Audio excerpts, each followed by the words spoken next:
Salam à tous, Baruch Hashem, Ashrenu, Matov Lekenu, on a le souhait de reprendre ensemble le Sefer Tzada'at. On commence un nouveau chapitre. Ce chapitre, on avait vu dans le chapitre précédent que l'obscurité, elle précède la lumière. Et là, on va parler de la zone d'ombre, la zone grise, la zone dangereuse où on ne sait pas si on est dans l'obscurité ou si on est dans la lumière. Et là-bas, c'est là où tout le Yetzer Hara il s'amuse avec nous. On va voir ça ensemble, c'est tout un chapitre de Hashem. Donc, on continue un peu sur les versets de Bereshit. C'est marqué Vayavdel Elokim ben haor ben hachosher. Dieu, tout début de la Torah, quatrième verset, Dieu a fait une séparation entre la lumière et l'obscurité. Les Chachamim, ils ont, sur ce verset-là, dit des paroles de Haggadah. Pourquoi? Parce que le sens simple de ce verset, il est compliqué. On parle de séparation. Ken, quand on va parler de séparation, c'est pour des choses qui sont mélangées ensemble. Mais ça, pour l'obscurité et la lumière, ça ne peut pas exister. On ne peut pas avoir un mélange d'obscurité et de lumière. Parce que l'obscurité, c'est juste une absence de lumière. Il n'y a pas un mélange, il y a un peu de lumière, un peu d'obscurité. Là où il y a de la lumière, il n'y a pas d'obscurité. Dès qu'on éclaire, l'obscurité, elle s'en va. Et donc, Ramim, ils ont donc cherché un autre sens, un sens plus allégorique, on va dire, par rapport à ce verset-là, que le sens simple. Et ils ont dit en réalité que de quoi il s'agit quand on parle de la lumière. La lumière, c'est les Maasim Tovim, c'est les bonnes actions des tzadikim, c'est le bien. Vers Rocher et l'obscurité, ça va être quoi? Ça va être les actions des fauteurs, le mal. Parce qu'il faut qu'il y ait une... Et c'est ça tout notre travail, les amis, c'est de séparer. Il faut qu'il y ait une séparation claire et nette entre qu'est-ce qui est bien et qu'est-ce qui est mal, entre le jour et la nuit. Parce que quand tout est mélangé et que l'homme ne sait pas bien définir si ce qu'il est en train de faire ou si ce qu'on lui propose, c'est bien ou c'est mal, qu'est-ce qui est de l'obscurité ou qu'est-ce qui est de la lumière, c'est la situation, les amis, la plus dangereuse pour nous. C'est la situation où le Yetzer Hara, le pire qui existe, il vient et il rentre. C'est celui de Yetzer Hara qui va s'habiller dans des mitzvot. Comme tu n'es pas clair, tu ne sais pas si c'est une mitzvah ou une avera, il va te dire, mais non, pour toi, c'est une mitzvah, ça. Cette faute-là, c'est une mitzvah, il n'y a pas de problème, c'est permis, au contraire, fais-le. Il va te dire que l'obscurité, c'est de la lumière parce que tu ne l'as pas défini comme de l'obscurité. Il va te dire que le mensonge, c'est la vérité. Parce que tu n'as pas défini qu'est-ce qui est le mensonge et qu'est-ce qui est la vérité. Et ça, les amis, c'est très important. Parce que lorsqu'un homme il sait identifier le mal, l'étiqueter et dire ça, c'est mal, ça, c'est quelque chose qui va amener des problèmes, alors il peut s'en éloigner facilement parce qu'il c'est clair pour lui que c'est quelque chose de mauvais. Et la plupart du temps, en réalité, tout ce qu'on sait vraiment au fond de nous que c'est vraiment mauvais, comme les interdits de la Torah qui sont clairs, eh ben c'est facile pour nous plus ou moins de s'en préserver.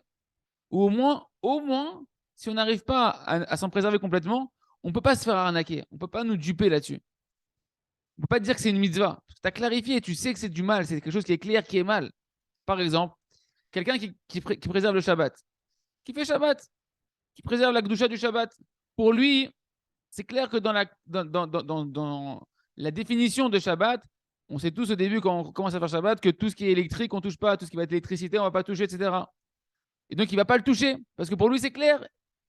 C'est évident pour lui que Shabbat, toucher la lumière, l'électricité, c'est assourd.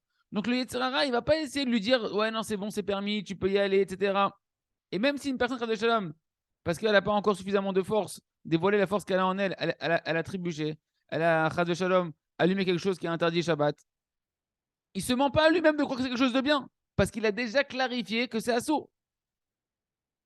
Et donc le Yetzer Hara, il ne peut pas venir prendre un juif qui est cachère, un juif qui est dans la Torah, et dire viens, on va manger un peu de cochon, on va manger un peu de truc, parce qu'il sait que c'est clair que ne peut pas te séduire. Pour toi, tu as clarifié que c'est de l'obscurité, que c'est du mal. Donc il ne va pas t'entraîner là-bas. Il ne va pas te dire, il dit, viens, on va rentrer dans la maison de Bouddha, Shalom, on va se prosterner devant les trucs. Il sait très bien que ça ne sert à rien. Pour toi, tu sais que c'est mal. Pareil, il va pas proposer d'aller tuer une personne, des choses que pour la plupart des gens, on sait que c'est quelque chose qui est complètement interdit et qui est véritablement mal. Et ce qui va nous intéresser à nous, les amis, c'est la zone qui va être entre les deux. Lorsque le mal et le bien, dans notre tête, c'est mélangé. On n'arrive pas à définir si cette situation, si cette action que je vais faire, si elle est bien ou si elle est mal. Quand le mal, il peut nous paraître quelque chose de bien. Et que le bien, il peut nous paraître quelque chose de mal. Et là, la séparation, elle devient difficile, extrêmement difficile. Et c'est pourquoi, en fait, toute la force du Yetzer Hara, qu'on appelle la force de l'imaginaire, elle est dans cette zone d'ombre, cette zone de gris, où c'est ni noir dans notre tête encore, et ni blanc. Et notre travail à nous, ça va être quoi? Eh bien, ça va être de redéfinir et de bien clarifier, de bien faire Yishuv Da'at, de bien prendre conscience, ça c'est bien, ça c'est mal, et de bien le rentrer à l'intérieur de nous pour qu'on puisse plus nous arnaquer. Parce que cette zone grise, les amis, c'est le terrain de la maison, de toute la force de l'imaginaire, où là-bas, quand il t'entraîne là-bas, tu es chez lui. Quand tu es dans la zone grise dans ta tête, que tu ne sais pas si c'est bon, si c'est, ou si c'est pas bon, si c'est pas bien, ça, si c'est de la vérité ou du mensonge, si c'est permis ou interdit, et bien là, tu es chez l'Yetzirara, il fait ce qu'il veut de toi. Parce que tu n'as pas la force de le repousser, tu ne sais pas où tu es, tu ne sais pas qu'est-ce qui est bien pour toi. Quand tu te trouves dans ce terrain-là, le Yetzirara, il peut vite t'arnaquer. Il peut vite, te faire imaginer, parce que le Yetzirara, c'est la force de l'imaginaire, te faire imaginer, mamage, que tout ce mensonge-là, c'est extrêmement bien pour toi. Te dire que l'obscurité, c'est une véritable lumière pour toi. Et que non, mais pas du tout, ce truc-là, que véritablement c'est de la lumière, c'est de l'obscurité. Ne rentre pas là-bas, ne commence pas à étudier, commence pas à faire des doutes, etc. Ne préserve pas tes yeux, ça sert à rien. Par exemple, les amis, si on prend le sujet de la préservation des yeux, ou bien de la médisance, du lachonara, là-bas, on sait que le Yetzirara, il fait la fête. Parce que pourquoi? Pourquoi il fait la fête avec nous, le Yetzirara, dans des sujets comme ça? Parce que jusqu'à ce que nous, on arrive à clarifier vraiment que de préserver ses yeux, de regarder quelque chose qui est interdit, c'est vraiment interdit. Ou que de parler sur quelqu'un, même des choses vraies qui sont pas bien, que c'est vraiment interdit. Eh bien, ça prend du temps. Tant que tu n'as pas clarifié, tant que tu n'as pas fait ce travail-là, alors le Yetzirara, il peut jouer avec toi et te faire croire, Chas Shalom, qu'il n'y a aucun intérêt de regarder les femmes. Ça va, faut pas exagérer. Qu'est-ce qu'il y a? Un homme, une femme, c'est pareil. Faut pas être un animal quand même.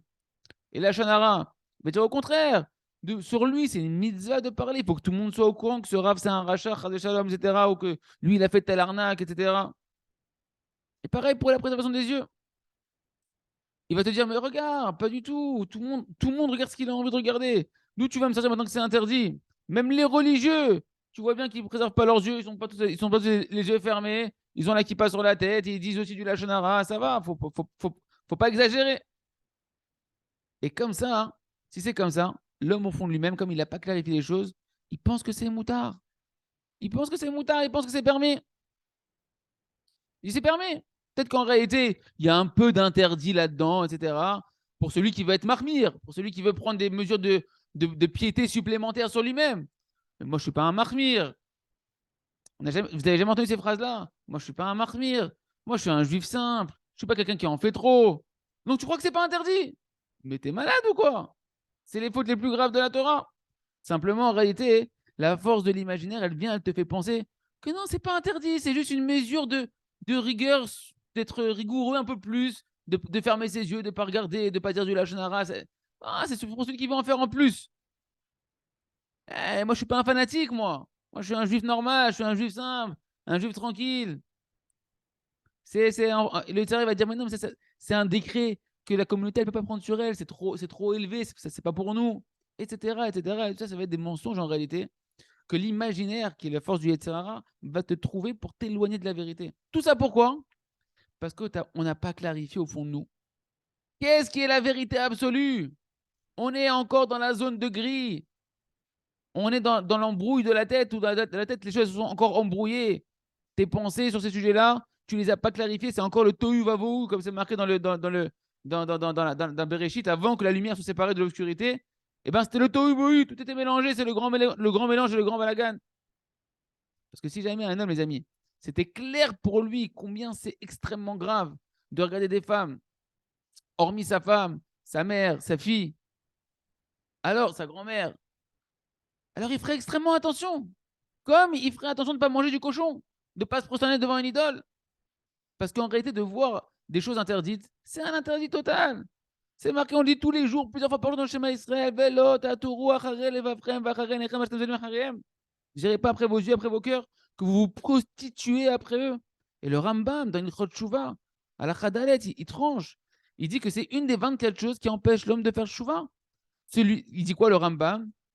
C'est pas un fanatique, c'est celui qui a tranché la loi pour le Ham Israël. Il dit celui qui regarde des nudités, des choses qui sont interdites, et il pense en fait, qu'est-ce qui se passe? Il pense que c'est rien. Il pense qu'il n'y a pas de problème.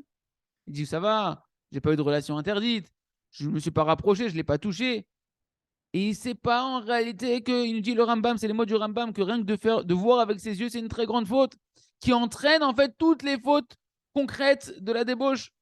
C'est pourquoi un homme, il doit clarifier, les amis. Un homme, et c'est ça tout le travail de l'Aïd des doutes. Tout ce qu'on étudie, les amis, dans ces cours-là, c'est pour arriver à faire l'Aïd des doutes, comprendre l'importance de l'Aïd des doutes, d'avoir une heure de Yishuv Da'at où on clarifie avec nous-mêmes les définitions et les délimitations de la halakha. Qu'est-ce qui est permis? Pas que je sois comme un cerf-volant, que là où le vent il m'emmène, je vais aller, que je reste pas dans la zone grise, comme on a vu. Et ça, hein, les amis, c'est ce qu'on doit faire essentiellement dans l'Aïd des doutes. Il raisonne que chacun va Hachem il se renforce dans cette notion-là de comprendre qu'en fait, pourquoi on se fait avoir par le Yetzara? Parce qu'on est encore dans la zone de gris. Et que la doute va nous permettre, avec l'étude de la Torah, de clarifier qu'est-ce qui est vraiment bien, qu'est-ce qui est vraiment mal. Et comme ça, quand le Yetzara, il vient, il veut essayer de me séduire, tout de suite, ça sera facile de dire non, ça tu peux pas me prendre là-dedans, je sais que c'est interdit, qu'il n'y a, pas de quoi discuter avec moi. Chazak, ve nitrazek.